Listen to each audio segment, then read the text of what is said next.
I'm not ashamed. Multitudes marvel at the miracles of Jesus. This is the question that we seek to answer today as we continue our verse-by-verse study of the book of Matthew on walking through the Bible. His word, the glory of his cross. If you have a Bible with you, you can turn to Matthew chapter 15. We're going to be reading from verses 29 to 31. If you don't have a Bible, don't worry. Just follow along with us on the screen. The version that we'll be reading from is the New King James Version. So, Matthew chapter 15, beginning at verse 29. Jesus departed from there, skirted the Sea of Galilee, and went up on the mountain and sat down there. Then great multitudes came to him, having with them the lame, blind, mute, maimed, and many others, and they laid them down at Jesus' feet, and he healed them. So the multitude marveled when they saw the mute speaking, the maimed made whole, the lame walking, and the blind seeing, and they glorified the God of Israel.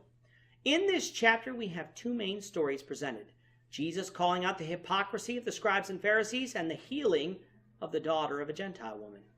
In the first story, the scribes and Pharisees complained that Jesus' disciples had broken the traditions of the elders by eating with unwashed hands. Jesus in turn condemns their traditions, which they had elevated to be greater than the commandments of God, in that they had traditions which sought to get round God's command of honoring their father and mother. It was God's commands that were important, not the traditions of the elders. Furthermore, he explained that it was not what goes into the mouth that defiles a man, for our body deals with that. It's what comes out of the mouth that defiles a man. For out of the mouth, or out of the heart, comes sin, something that cannot be dealt with by man, but can only be dealt with by God's forgiveness. That's why it was unimportant that Jesus' disciples washed their hands before eating, because it didn't make them any pure or sinful before God. In the last episode, we had Jesus healing the daughter of a Gentile woman. This woman's daughter was possessed by a demon. Jesus did this because of the great faith shown by that woman. Jesus had been sent to the lost sheep of the house of Israel, not the Gentiles, a fact that he made known to this woman twice. However, this woman so wanted Jesus to heal her daughter that she persisted, which proved to Jesus how much faith she had in him to heal her daughter. She could have walked away 3 times, but she didn't, and so Jesus rewarded her faith. This was a lesson not only to his disciples, but to us as well, that we need to have faith that God is able to do what we ask, if we ask according to his will. Sure, sometimes he may say no, but that is not our cue to stop asking, but in faith persist that perhaps God might change his answer one day to yes. All of this brings us to today's reading, which in context will connect with the next episode as well. Here we have Jesus leaving the coast and skirting the Sea of Galilee and going up into the mountains, just as he had done on numerous occasions. Matthew does not tell us which side of the Sea of Galilee Jesus is on, but Mark does in Mark 7. So from that account, we know that he is again on the eastern side of the Sea of Galilee. Just like many times before, the multitudes came to him, bringing with them those who were blind, mute, maimed, and afflicted with many other diseases.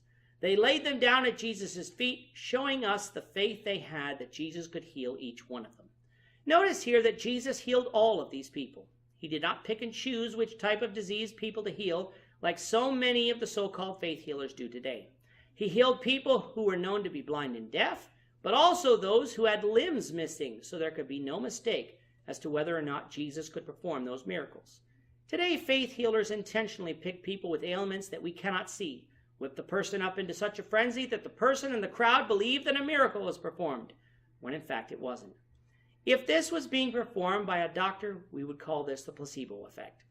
No faith healer, though, performs a miracle on someone with a visible ailment, like a missing arm or leg, because when they attempt to do so, they would be shown to be a fraud.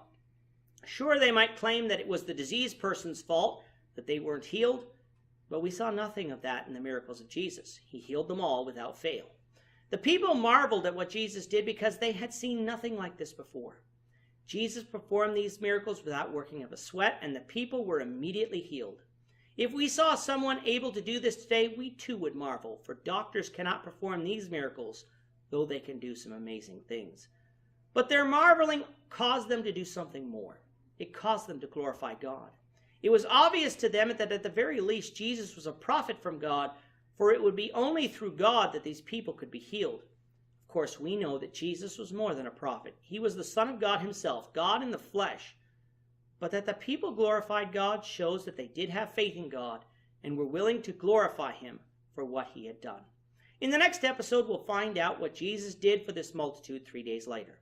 With that, our time is up for today. The Lord willing, we hope you'll join us for tomorrow's discussion of Matthew 15, verses 32 to 39, as we continue our walk through the Bible, one verse at a time. I'm not ashamed. Thank you for watching today's episode. We hope that you found it edifying and ask that you not only subscribe to our channel and podcast, but that you like and share this episode among your friends, so that the saving gospel of Jesus Christ can go out to the whole world. Of his cross.